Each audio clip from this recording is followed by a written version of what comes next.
Episode 1. The narrator recounts how mankind utilized dust against the Grimm to restore civilization. Ruby visits her mother's grave, excitedly telling her about how her sister had been accepted into Beacon Academy. Though worried about her grades, she wants to be a huntress and vows to be like her mother. Ruby runs over to hug Young when she arrives. Meanwhile, in Atlas, the family's butler Klein Sieben escorts Weiss Schnee into the palace, and she sees her mother still drinking. Whitley smugly asks Weiss if she is ready, but she stays unintimidated.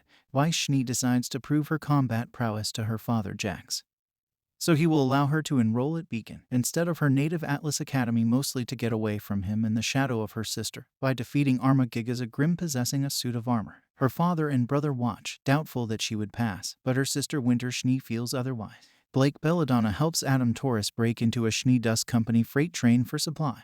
Weiss defeats the Arma Gigas, and her victory leaves Jack no choice but to let her enroll in Beacon.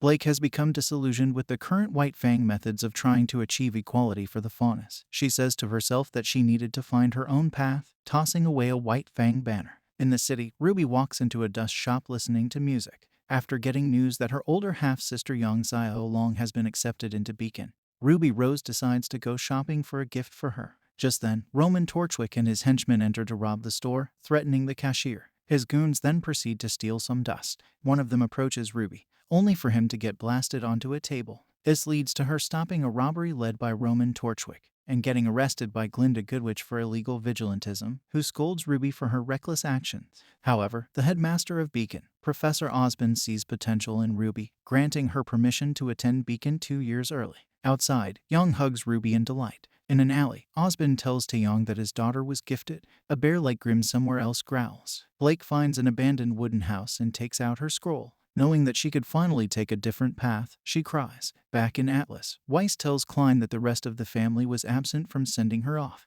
Her butler reminds her to take care, confident that she will become a fine huntress and carry on Nicholas Schnee's legacy. Ruby returns to her mother's grave, placing a bouquet of flowers. Finally, the day comes and Blake spots Weiss pushing a cart of luggage. Ruby thanks her father and vows she will become an outstanding huntress. Her father reminds them to write to him, and they both part ways. Taeyong's dog barks as the airship fly up high. The narrator, however, foreshadows that even the most brilliant lights will flicker and die, reminding the aspiring huntsmen and huntresses of Beacon to stay vigilant. Osmond says that victory might be in smaller things that require a smaller, more honest soul. EPISPDE2. On a screen, a reporter mentions the new batch of students enrolled in Beacon. Weiss Schnee realizes everyone would later be split into teams and wishes to get on a decent one. Nora Valkyrie is telling Lyrin about the floating airship, and John Arc, Nauseous, is asking around for something. Weiss then notices Pirha Nikos and refers to a serial advertisement featuring her. Yang Xiao Long tells her little sister Ruby that her early enrollment would make people start calling her a genius. However, Ruby says she knows no one in Beacon. Ruby, Weiss, Blake, and Young all meet on the transport to Beacon. Young suggests that she make new friends, first introducing themselves to a Blake Belladonna busy reading. Just then, a broadcast reports that the Schnee Dust Company was considering security enhancements due to robberies caused by the White Fang. Ruby and Young point out the company's corrupt practices, only for Weiss to reveal her position as heiress of the company. She tells Ruby she believed the White Fang's lies and starts arguing with Blake over the White Fang. Young advises her to get along, and Ruby proposes to go shopping together. Weiss approves, pointing out that John was cute, but immediately turns Ruby away. She laments at the failed attempt to make friends. A screen appears with Glinda Goodwitch and Osmond on it, announcing the exam venue and instructions. Glinda wishes them well before the broadcast ends. The candidates are transported by an airship and are blasted into the air by springboards one by one. There they have to choose relics. They get attacked by Nevermore. The 8 candidates of the exam start to run, avoiding the feathers the Nevermore had shot. Team JNPR helps attack the Nevermore with Pyrrha slicing off its tail, while Team RWBY helps to decapitate it with Ruby decapitating. Shin stands on a cliff, intently observing them. Osmond, off-screen, tells them to prepare for the worst. In the academy, he announces the new teams formed, Team JNPR as well as Team RWBY. John is surprised to be selected as the team leader, but Pyrrha says he would make a good one. Ruby is shocked as well, but Young congratulates her for being the leader. Everyone is clapping, but Weiss seems unhappy. Unbeknownst to anyone, a crack-like mark has appeared on her neck. Episode 3. Team RWBY had just finished decorating their new dormitories. Weiss adds that Ruby was always so excited about everything. In class, Peter Port is teaching Team RWBY about the Grimm. Ruby Rose is dozing off while Weiss Schnee actively takes down notes. Everyone starts buzzing about the Borbatusk revealed in a cage, but Weiss confidently volunteers to fight the scary creature. Ruby cheers and advises her to aim for its belly. However, Weiss just shuts her off on both occasions. She launches the Borbatusk tumbling, stabbing it in its stomach. Weiss is still annoyed when Ruby congratulates her. Weiss is seen outside alone, telling Ruby she did nothing as a team leader. Blake Belladonna advises young Xiao Long to leave it when Ruby goes after Weiss. Finding no sight of her, Osbin approaches Ruby at the school fountain. He tells Ruby his choice of selecting her was not a mistake and advises her to think about her responsibilities as a leader. Meanwhile, Weiss is annoyed when Peter ports feedback that she had a bad attitude despite her extraordinary combat skills. John Ark is engaging in a duel with Cardin Winchester, being cheered by his team and Ruby herself. The battle is cut short by Glinda Goodwitch when John's aura had been greatly weakened. However, the vine-like mark on his body grows bigger. Weiss is astonished at how John even enrolled without any aura knowledge and became the team leader. Thinking she could score points by supporting her leader, she plays nice with Ruby and decides to sleep on her bunk.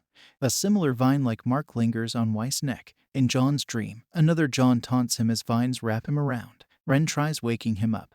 There are vine markings all over John's back and he struggles to open his eyes. Shinzaden comes in, saying they needed to start operations. They sew a web and a blindfold for John, introducing everyone to the special nightmare Grimm, and Team JNPR enters his dream. They help Juan in the dream. The vine markings on John's back fade, and a nightmare leaps out, which Shin captures and locks inside a jar. Shin adds that his aura was still underdeveloped, telling Glinda to warn the group to stay vigilant as nightmares could still be lurking around. In the hallway, Team RWBY thinks Weiss would never be possessed by a nightmare. Penny is introduced, and Team RWBY learns that Blake is a Faunus and a former member of the White Fang. Right after the battle against Roman Torchwick in the White Fang, Weiss feels that she has moved on from her past self and made better connections with her friends. Back in her dorm, Weiss tells herself that she wasn't always lying about wanting a bunk bed. Just then, a stern voice taunts her, saying that it just took all her strength to not care about her dreams. She turns around to a mirror image of herself, which bows down. Weiss is trapped in a barrage of vines. Episode 4. Weiss is put under Shin's care as they attempt to expel the nightmare. Ruby volunteers to enter Weiss's dream. Ruby wakes up in the middle of the snow area in Weiss' dreamscape. She notices not just her appearance, but her crescent rose has changed greatly, but she does not mind.